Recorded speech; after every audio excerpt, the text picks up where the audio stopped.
Bien-aimés dans le Seigneur, nous vous saluons au nom de Jésus-Christ, notre Seigneur et Sauveur. Soyez bénis là où vous vous trouvez. Nous remercions notre Seigneur pour la grâce qu'il nous a accordée d'être en vie ce matin. Comme nous vous l'avons dit, nous devons continuer à enseigner l'Église afin que le peuple de Dieu, que la foi du peuple de Dieu ne soit pas bâtie sur des vaines promesses, mais que la foi soit bâtie sur les promesses de Dieu, les promesses sûres et certaines. Pour ce matin, nous avons un enseignement qui peut-être nous prendra beaucoup de jours. Cet enseignement est très utile et très important pour tout enfant de Dieu, afin que l'enfant de Dieu ou disciple de Jésus-Christ soit à mesure de pouvoir défendre sa foi. Aujourd'hui, notre foi en Jésus-Christ est critiquée par beaucoup de gens. Il y a certaines personnes qui disent nous les Africains, nous ne devons pas croire en Jésus-Christ parce qu'il est un Israélien. Et d'ailleurs, ici en Afrique, on ne parle même pas d'un Asiatique. Il est un Dieu de blanc, il est ceci, cela. C'est pourquoi il nous a paru très important de faire cet enseignement. Il y a certaines personnes qui disent que chaque peuple a son Dieu. Il y a certaines personnes qui pensent qu'il faut que les Africains prient leur Dieu, les Européens leur Dieu, les Asiatiques, et que chaque peuple a son Dieu. Ce qui n'est pas vrai. Alors pourquoi tous nous sommes réunis autour du nom de Jésus-Christ? Pourquoi aujourd'hui il y a des églises? Pourquoi nous sommes là? Par exemple, moi, je dois me réunir au nom de Jésus-Christ. Pourquoi les églises sont là? Pourquoi ne pas se réunir au nom d'un quelconque prophète? Il y en a beaucoup. Pourquoi ne pas se réunir au nom d'un quelconque personnage de l'histoire que nous connaissons? Pourquoi seulement nous devons nous réunir au nom de Jésus-Christ et pas Kimbangu? Et pourquoi pas le nom et pourquoi ne pas se réunir comme d'autres pensent au nom de Pierre, seulement au nom de Jésus-Christ? Pourquoi est-ce que Jésus-Christ est-il Dieu pour les Blancs, pour les Asiatiques, pour les Israélites seulement, les Israéliens seulement? C'est la question que nous devons nous poser. C'est la question à laquelle nous allons tenter de répondre afin que nous comprenions pourquoi nous devons croire en Jésus-Christ. Pourquoi nous qui sommes Africains, si vraiment il y avait un Dieu des Africains, pourquoi je dois refuser moi à adorer ce Dieu-là, à servir ce Dieu-là? S'il y avait un Dieu, un quelconque Dieu pour les Asiatiques, pourquoi refuserons-nous aux Asiatiques le droit d'adorer leur Dieu? Voilà cet enseignement que nous intitulons Pourquoi seulement Jésus-Christ? Pourquoi se réunir au nom de Jésus? Pourquoi se réunir autour de Jésus-Christ? Alors, d'abord, je vais parler de Jésus bien sûr, mais je vais parler aussi de ce Dieu créateur de l'univers. Comment nous sommes arrivés à croire en Jésus-Christ? Comment Jésus-Christ est devenu le Seigneur de tous les hommes? D'abord, je dois dire que Dieu, le créateur de l'univers, ne fait rien au hasard. Toute chose créée a un but. La Bible dit que Dieu a fait toute chose pour un but. Même le méchant a été créé aussi pour un but, certainement pour sa destruction. Alors, même nous les humains qui existons aujourd'hui, nous n'existons pas comme par hasard, nous existons pour un but. Oh, frère, si chacun de nous connaissait pourquoi nous étions nés. C'est chacun de nous. Je disais que si chacun de nous savait au moins pourquoi il était né, quel était le but de sa naissance, certainement, nous ne ferions pas tant d'erreurs. Si nous savions pourquoi nous existons, notre existence aura essence. Donc, toute chose créée, tout ce qui existe, existe pour un but. Jésus-Christ est né pour un but. Il est né pour régner. Avant que Jésus vienne dans ce monde, il a été déjà parlé de lui. Il a été dit qu'il va naître, qu'il viendra pour un but. Nous lisons dans le livre de Luc, au chapitre 1er, à partir du verset 32 et 33. Nous lisons au nom du Seigneur Jésus-Christ. Luc, chapitre 1er, versets 32 et 33. Je lis au nom du Seigneur.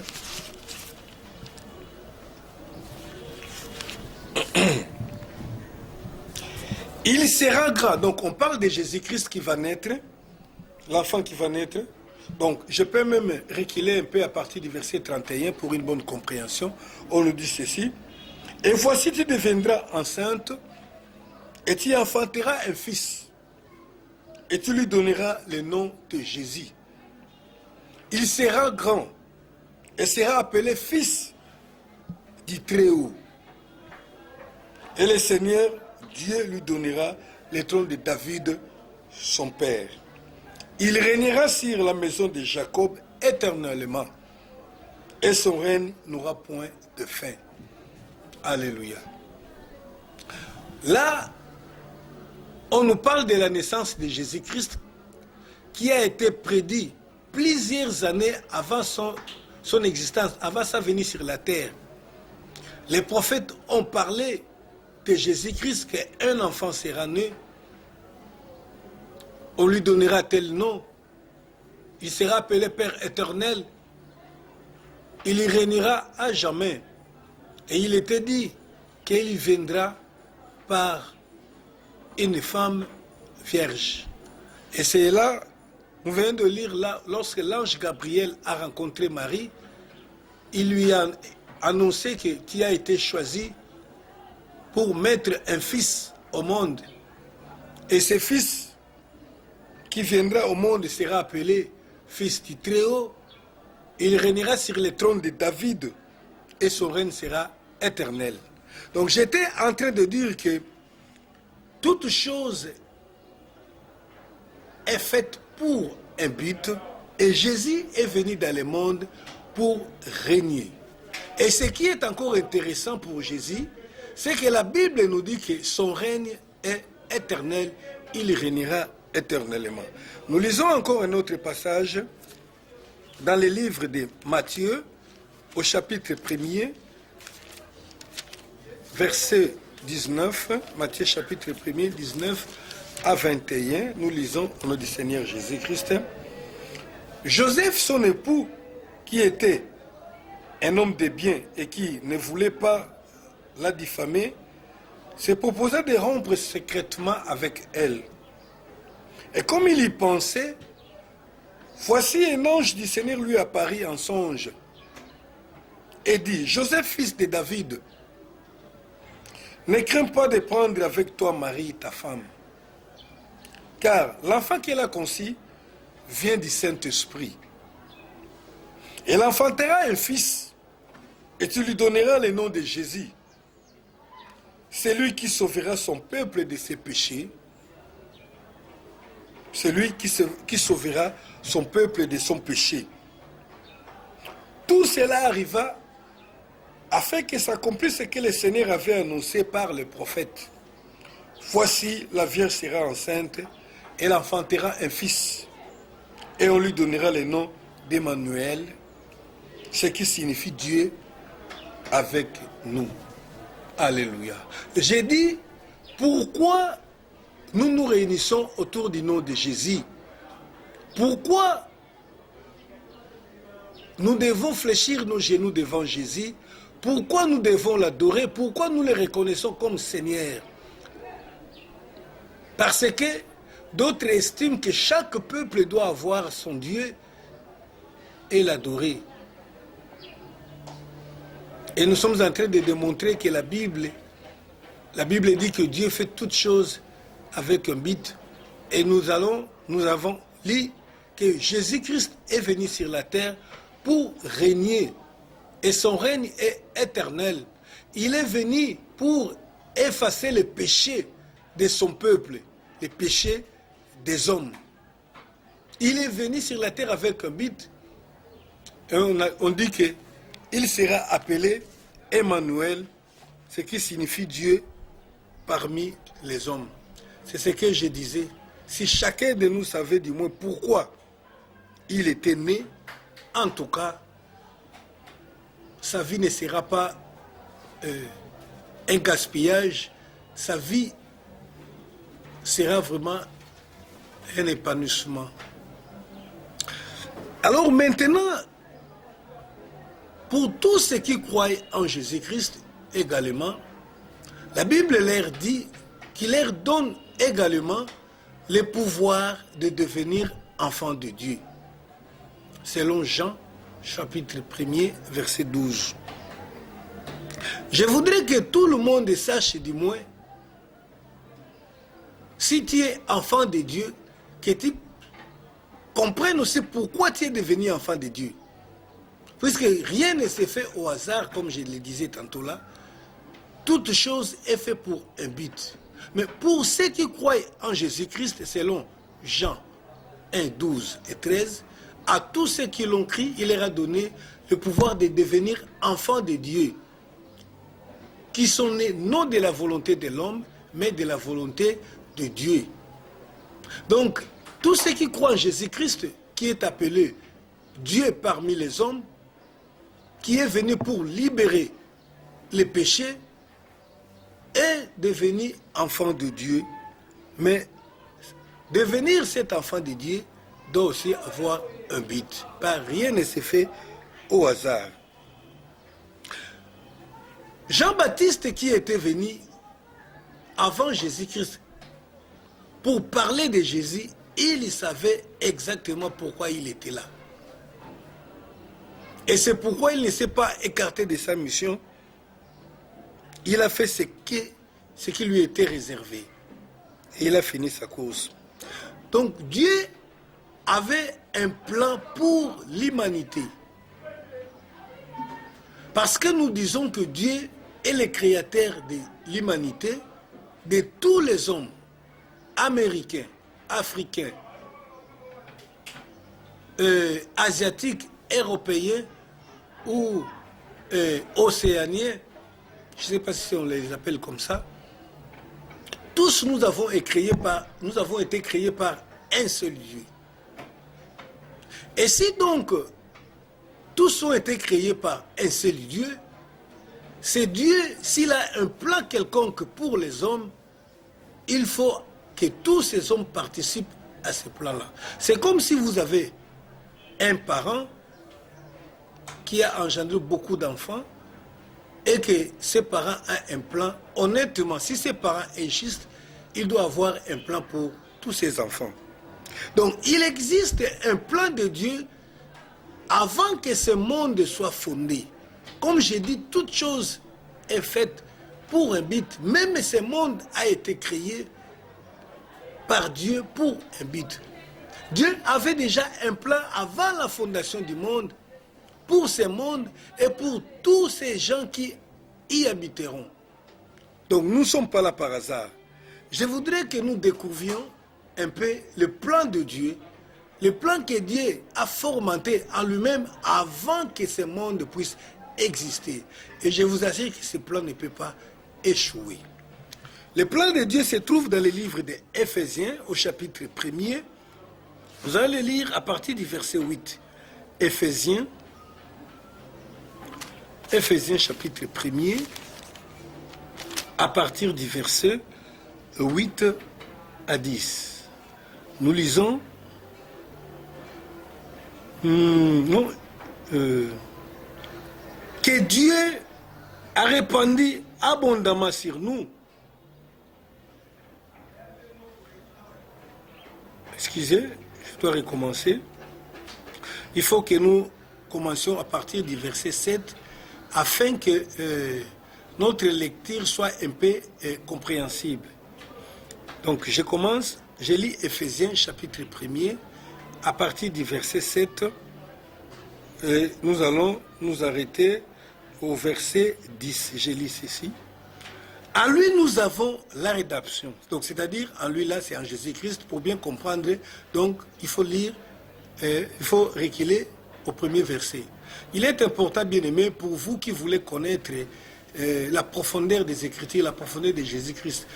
Lorsqu'un enseignant te donne, un prédicateur te donne un verset, il donne les versets qu'il trouve importants pour la compréhension immédiate. Mais il est important pour vous qui écoutez à la maison de lire 3 versets précédents et à la fin de son verset, continuer aussi à 3 ou quelques versets après ça. Ça vous donnera la compréhension exacte. Vous saurez même si le prédicateur est en train de s'écarter du contexte de son message. Nous lisons donc Éphésiens chapitre 1er verset 7 jusqu'à 10, je lis. En lui, nous avons la rédemption. Par son sang, la rémission des péchés selon la richesse de sa grâce, que Dieu a répandu abondamment sur nous par toute espèce de sagesse et d'intelligence, nous faisant connaître le mystère de sa volonté, selon les bienveillants desseins qu'il avait formés en lui-même, pour les mettre en exécution lorsque le temps serait accompli, de réunir toutes choses en Christ, celles qui sont dans les cieux et celles qui sont sur la terre. L'apôtre Paul est en train de dire, de démontrer aux Éphésiens et à tous les païens que nous sommes, car l'apôtre Paul se déclare être apôtre chargé pour l'instruction des païens, donc des nations à part Israël. Il dit ceci. Donc il bénit le Seigneur parce que le Seigneur lui a fait connaître les mystères qui étaient cachés de tous les temps, les mystères qui n'étaient pas compris même par les Israélites qui avaient fait alliance avec Dieu avant tout le monde. En Jésus-Christ, les hommes ont eu la rédemption et le pardon de leurs péchés. Et l'apôtre Paul continue pour dire que Dieu nous a fait connaître, là le verset 9, le mystère de sa volonté selon son bienveillant dessein qu'il avait formé à lui-même. Donc Dieu avait déjà formé un projet à lui-même. Et ce projet, verset 10, Dieu avait prévu pour le mettre en exécution lorsque le temps serait accompli. Et quel est ce projet? Toujours dans le verset 10, le projet de Dieu, c'est de réunir toutes choses en Christ, celles qui sont dans les cieux et celles qui sont sur la terre. Voici le projet de Dieu créateur de l'univers, des cieux et de la terre et de toutes les planètes que nous voyons aujourd'hui. Avant la fondation de ce monde, Dieu avait déjà un projet. Mais la Bible nous dit que ce projet était caché de beaucoup de gens. Mais Paul bénit Dieu parce qu'il est entré dans ce secret-là. Il a compris la révélation de Dieu, ce mystère caché de tout le temps. Et ce mystère, c'est le bienveillant dessein, le bienveillant projet de Dieu que Dieu avait prévu de mettre en exécution lorsque le temps serait accompli. Et quel est ce projet? La Bible dit, c'est de réunir toutes choses en Jésus-Christ. Les choses qui sont dans les cieux et celles qui sont sur la terre.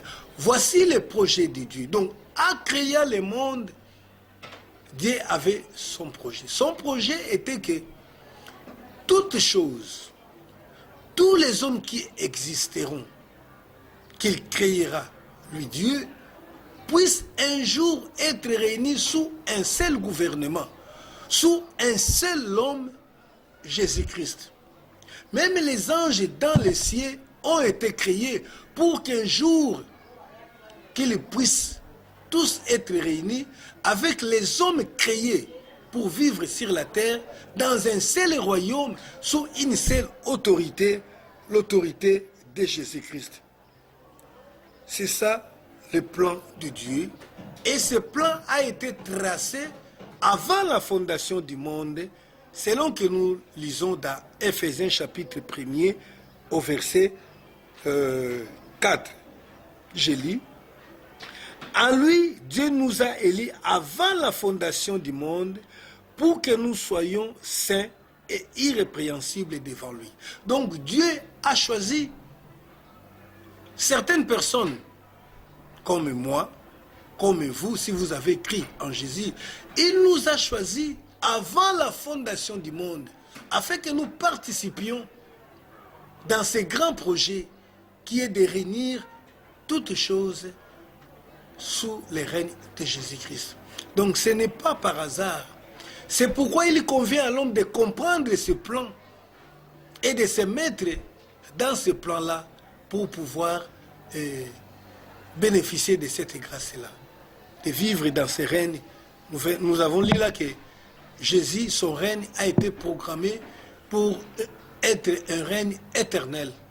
Tous les royaumes que nous avons aujourd'hui, nous avons entendu parler des grands empires romains, nous avons entendu parler des grands empires du Mali, les grands royaumes Congo, les empires, beaucoup. Aujourd'hui, nous avons les États-Unis, nous avons la Chine, nous avons le Congo, nous avons la France. Tous ces règnes cesseront un jour. Mais il y a un règne éternel, le règne de Jésus-Christ,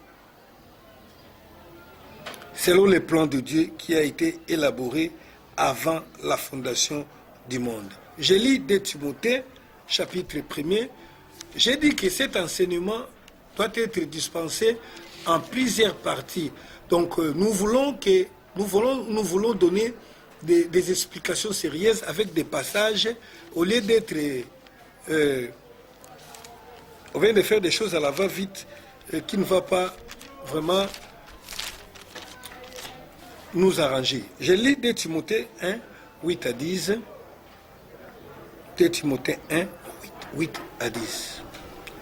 Toi donc, 2 Timothée 1, pardon, 8 à 10, je lis. N'ayez donc point honte du témoignage à rendre à notre Seigneur, ni de moi son prisonnier, mais souffre avec moi pour l'évangile, par la puissance de notre Dieu, qui nous a sauvés et nous a adressé une sainte vocation, non à cause de nos œuvres, mais selon son propre dessein, et selon la grâce qui nous a été donnée en Jésus-Christ, avant les temps éternels. Retenez bien. Avant les temps éternel et qui a été manifesté maintenant par l'apparition de notre Sauveur Jésus-Christ, qui a détruit la mort et a mis en évidence la vie et l'immortalité par l'Évangile. L'apôtre Paul est en train de s'adresser à Timothée, qui était aussi un responsable de l'Église. Il lui dit, il ne faut pas avoir honte du témoignage à rendre à notre Seigneur Jésus-Christ. Nous n'avons pas honte de parler de Jésus-Christ, que ce soit en Europe, en Amérique, au Congo, en Asie, au Cameroun, partout au monde, parce que nous savons que nous sommes sauvés au travers de l'évangile de Jésus. Et c'est une grâce, c'est une sainte vocation, un saint appel, parce que Dieu nous a choisis selon les termes de Paul utilisé dans la Bible. Il nous a sauvés, qui nous a sauvés et nous a adressé une sainte vocation, non à cause des œuvres, mais selon son propre dessein et selon la grâce qui nous a été donnée en Jésus-Christ avant les temps éternels. Donc tout ce que nous sommes en train de vivre aujourd'hui, même la grâce qui a fait de nous les enfants de Dieu, qui a fait de nous les adorateurs de Jésus-Christ, nous a été accordé depuis les temps éternels. Bien-aimé, je suis en train de parler pourquoi Jésus, pourquoi nous enseignons, pourquoi nous prêchons Jésus, pourquoi nous avons crié en Jésus, alors que moi je suis noir, alors que toi tu es européen, alors que toi tu es asiatique ou américain, pourquoi ne pas choisir un petit Dieu de votre coin là? C'est parce que nous savons qu'il n'y a qu'un seul Dieu, le seul créateur, et que nous avons été programmés, nous avons été choisis avant la fondation du monde. Jésus n'est pas un Dieu des Juifs, ni un Juif. Nous allons le démontrer dans cet enseignement. Donc, il y a eu un projet avant les temps éternels. C'est quelque chose que nous et vous, nous ne pouvons même pas essayer de l'expliquer, les temps éternels. Les temps éternels, donc le temps est connu, mais quand on parle des temps éternels, cela est en rapport avec la fondation du monde. Donc avant que le monde existe, avant que le soleil existe, avant qu'il y ait un jour et une nuit.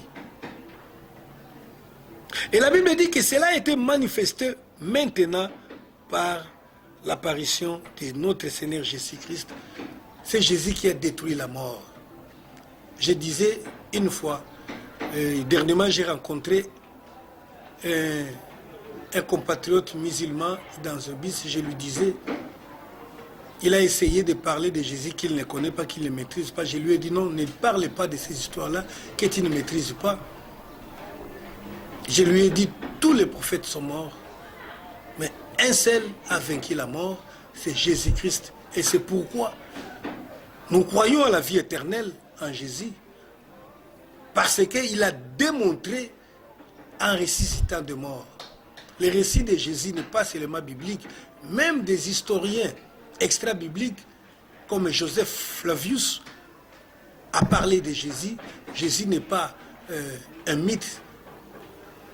C'est une personne réelle qui a vécu et qui a été tué et ressuscité. Il a vaincu la mort. Donc, Dieu, dans son plan, avait préparé les mettre en exécution au temps voulu par lui-même, qu'il a identifié comme étant la fin, le temps de la fin. C'est comme ça que nous avons lu dans Éphésiens, Éphésiens 10. Donc, le temps que Dieu a identifié pour mettre à exécution ses plans, le monde a existé bien avant, mais Dieu avait prévu que vers la fin, c'est en ce moment-là qu'il va manifester son plan. Donc, dès l'apparition de Jésus, pour Dieu, c'est le début du temps de la fin. Il faut que les enfants de Dieu aussi comprennent ça. Quand la Bible parle du temps de la fin, la Bible pense déjà à la venue de Jésus. Donc, Jésus s'est manifesté déjà au temps de la fin. 2 Timothée, chapitre 1er, verset 9 et 10, comme nous l'avons lu là, 10, on dit, et qui a été manifesté maintenant par l'apparition de notre Seigneur Jésus-Christ, Seigneur Jésus-Christ qui a détruit la mort et mis en évidence l'immortalité par l'Évangile. Maintenant, pour que Dieu puisse mettre en exécution ce plan, c'est là où je voudrais que tu me suives très bien. Puisque là, j'ai juste parlé qu'il y avait un plan. Le plan de Dieu, c'était que Dieu avait prévu que tout ce qu'il créera, les hommes, tout ce qui sera créé, tout ce qui existe, soit mis sous l'autorité de Jésus. Mais il avait prévu que son plan sera exécuté au temps de la fin. Et ce temps de la fin est marqué déjà par la venue de Jésus. Excusez. Alors, les plans de Dieu ne pouvaient pas s'accomplir comme ça par hasard. Parce qu'il est le créateur de l'humanité, de tous les hommes, il fallait commencer quelque part. C'est comme ça que Dieu choisit un homme.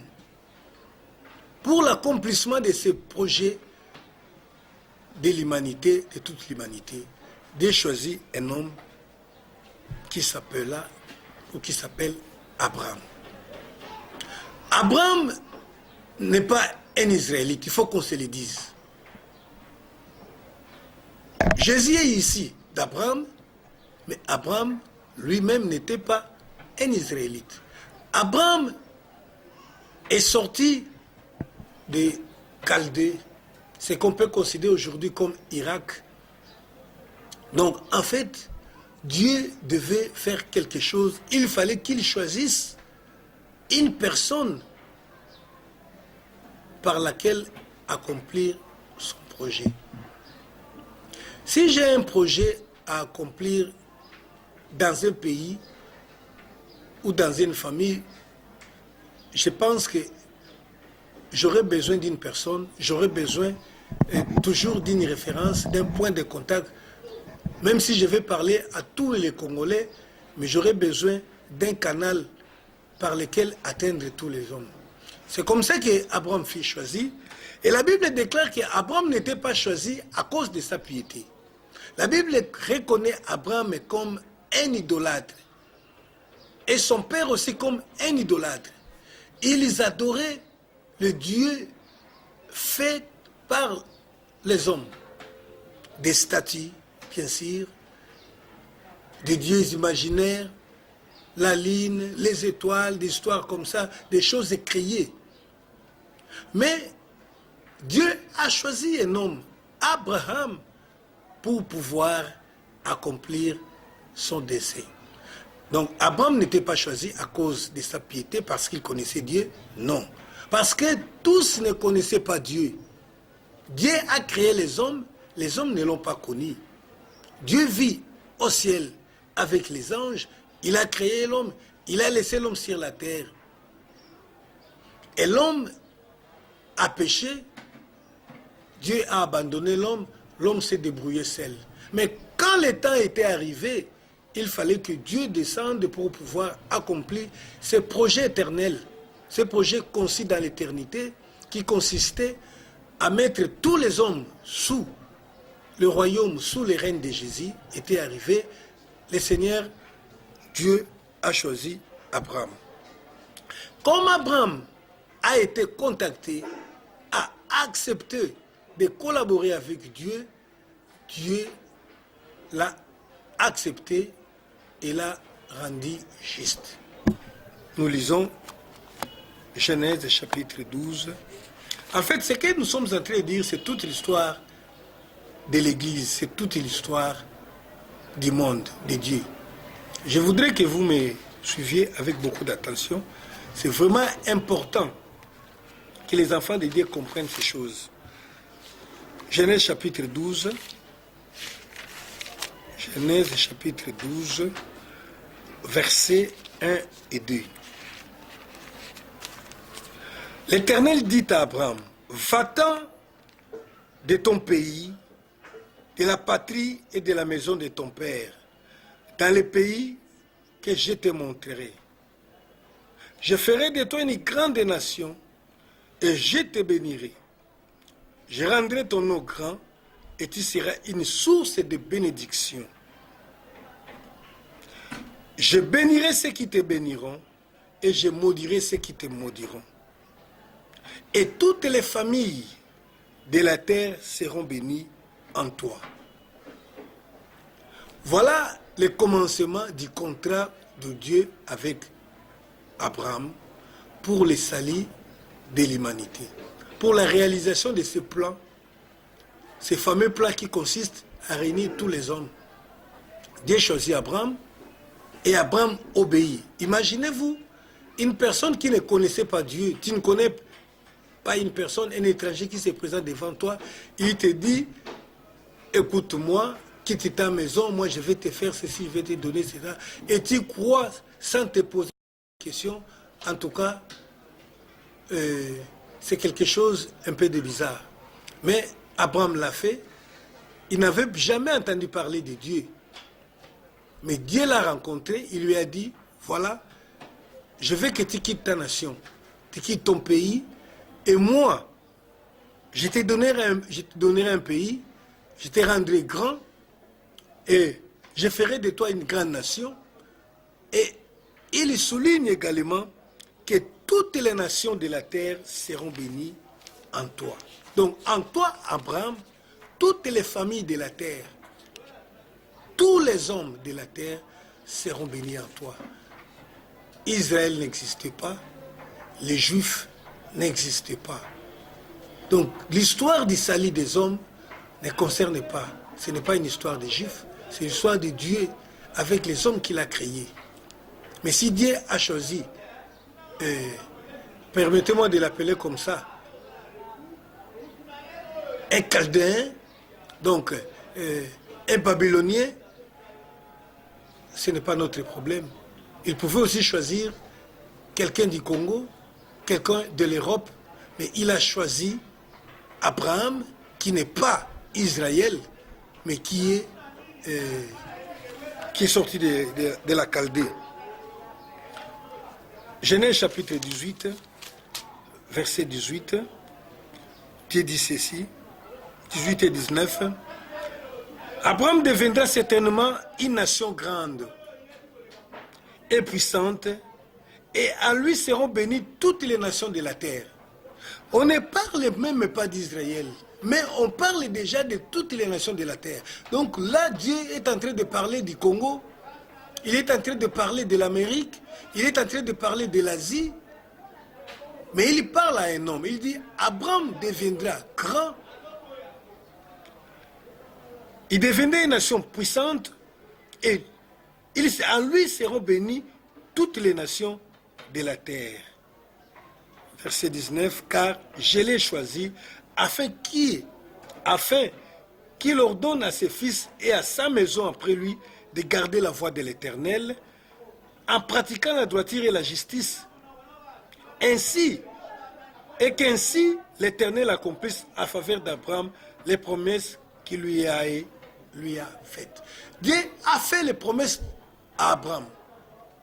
Il dit qu'Abraham a été choisi pour enseigner à ses fils les voies de Dieu. Cela veut dire quoi? Dans la réalisation de ces projets de Dieu, Dieu choisit un homme, Abraham. Je dis bien, ça pouvait être un Européen, un Américain, un Congolais. Dieu les choisit et il dit, au travers d'Abraham, il dit que j'ai choisi Abraham pour que Abraham enseigne à ses fils les voies de Dieu. Donc qu'il enseigne à ses fils comment Dieu est, comment on peut servir Dieu, comment on peut adorer Dieu, afin que ces enfants-là observent. Et moi, Dieu, j'accomplis ça, c'est de dire, afin que Dieu accomplisse les promesses qu'il avait faites à Abraham. Et quelles étaient les promesses faites à Abraham? Les promesses étaient que toutes les nations de la terre soient bénies au travers d'Abraham. Qu'Abraham devienne la source de toute de la bénédiction de la terre, de la bénédiction du monde, de la bénédiction des Africains, des Européens. Alors il ne faut pas s'apprendre à Dieu s'il a choisi un Chaldéen. Et là, moi, je vois Abraham, je ne vois pas Israël, je ne vois pas les Juifs. Il ne faut pas s'en prendre à lui. Il a choisi un Chaldéen, il a choisi un Babylonien, je ne sais pas moi si c'est un Irakien ou Iranien, pour qu'au travers de lui, que tout le monde soit sauvé. Mais il a promis de faire de lui une nouvelle nation. Une nation qui va comprendre les voies de Dieu. Une nation qui va comprendre comment servir Dieu. Comment adorer ce Dieu créateur. Que le Seigneur soit béni. Genèse 22, verset 18. Genèse 22, 18. Toutes les nations de la terre seront bénies à ta postérité parce que tu as obéi à ma voix. Ça, c'est Dieu qui dit encore à Abraham. Toutes les nations de la terre. Mon frère, il ne faut pas être jaloux. Parce que Dieu a choisi comme ça une nation. Dieu a choisi une seule nation. Mais cette nation ne peut pas non plus s'enorgueillir parce qu'elle n'a rien fait. Elle a été choisie, je ne voulais pas dire non plus, je ne vais pas dire encore par hasard, elle a été choisie par grâce, par la grâce. Elle dit, toutes les nations de la terre seront bénies à ta postérité. Donc, dans la postérité, donc dans la descendance d'Abraham, parce qu'Abraham a obéi. Il suffisait à Abraham de refuser l'ordre de Dieu de quitter son pays, d'aller vivre ailleurs. Le salut ne viendra pas par lui. Il ne serait pas venu par lui. Donc voilà un peu comment cette histoire a commencé. Voilà comment nous nous retrouvons aujourd'hui. C'est comme ça que j'anticipe un peu, mais pour déjà comprendre, c'est comme ça que Galates dit. Donc Paul dit dans le livre de Galates chapitre 3, verset 13. Galates 3, 13. La Bible dit quoi? Galates 3, 13, la Bible dit: Christ nous a rachetés de la malédiction de la loi, étant devenu malédiction pour nous, car il est écrit, maudit et quiconque est pendu au bois. Verset 14, afin que la bénédiction d'Abraham ait pour les païens son accomplissement en Jésus-Christ, et que nous récissons par la foi l'esprit qui avait été promis. Donc, quelque part là, j'ai anticipé les choses, mais je vais toujours les démontrer par après. Donc, par Jésus, qui est né d'Abraham, qui est ici de la postérité d'Abraham, la Bible dit que c'est au travers de Jésus que s'accomplisse cette promesse-là. Donc, Dieu a créé l'univers, il n'y a qu'un seul Dieu. Il a laissé le monde vivre comme ça. À un certain moment, il ne s'est pas manifesté à l'homme. Je ne vais pas dire que dessus par l'attitude, par le comportement d'Adam, qui a péché malgré les délices qui étaient autour de lui dans la vie, dans sa vie dans les jardins d'Éden. Mais Dieu avait abandonné le monde comme ça. Les hommes se sont débrouillés. Chacun s'est donné son Dieu. C'est comme ça que ce qui s'est trouvé en Afrique, vous savez, par les circonstances des choses, quelqu'un peut se trouver à une difficulté et il est en train de penser à quelque chose et il voit une issue favorable. Il se dit certainement parce que j'ai pensé à ça et que cette histoire est venue. Donc Dieu qui a créé les hommes, par la chute de l'homme, du premier homme, Abraham a laissé le monde se débrouiller seul. C'est comme ça que les Africains se sont constitués de Dieu, parce que l'homme créé à l'image de Dieu était créé pour vivre en relation avec Dieu. Maintenant, sans Dieu, il fallait que l'homme se trouve quand même un Dieu, parce que c'était la nature de Dieu, à avoir, de l'homme plutôt, de vivre avec Dieu. Mais comme Dieu a refusé l'accès, la communion avec l'homme, l'homme a été chassé des jardins, l'homme n'avait plus contact avec Dieu, et l'homme s'est mis à la recherche de Dieu. C'est ce qui nous dit le livre des Actes des Apôtres. Attendez, l'Acte des Apôtres, au verset 14. Je vais lire ceci. Actes des Apôtres, chapitre 14, verset 16 jusqu'à 18. Je dis ceci. C'est Dieu dans les âges passés a laissé toutes les nations suivre leur propre voie. Le Dieu qui a créé ce monde, qui nous a créés, nous les Africains, vous les Européens, vous les Asiatiques, vous les Américains, Dieu qui a créé les Esquimaux, qui a créé les Pygmées, les Indiens. Il dit que c'est Dieu, dans les âges passés, a laissé toutes les nations suivre leur propre voie. Verset 17. quoiqu'il n'ait cessé de rendre témoignage de ce qu'il est, en faisant du bien, en vous dispensant du ciel les pluies et les saisons fertiles, en vous donnant la nourriture avec abondance et en remplissant vos cœurs de joie. Regarde la bonté de Dieu et la grandeur de ses dieux. Dieu qui a créé le monde a laissé les hommes dans les âges passés, c'est-à-dire depuis après Abraham, depuis que les hommes s'étaient multipliés sur la terre, depuis que les nations s'étaient constituées, Dieu n'a pas eu de relation particulière avec les hommes. Il a abandonné les hommes, se débrouiller seul. Chacun a suivi sa voie. Et c'est par là que chez nous en Afrique, nous nous sommes trouvés des dieux. Et comment? C'est par la force des circonstances. Quelqu'un qui est en train de faire naufrage, et il crie, il appelle à un certain nom, il se trouve être sauvé, il se dit, ce nom-là est un Dieu. Et il commence à adorer les noms-là. Quelqu'un qui est malade, il ne sait pas comment se soigner, il se sent mal.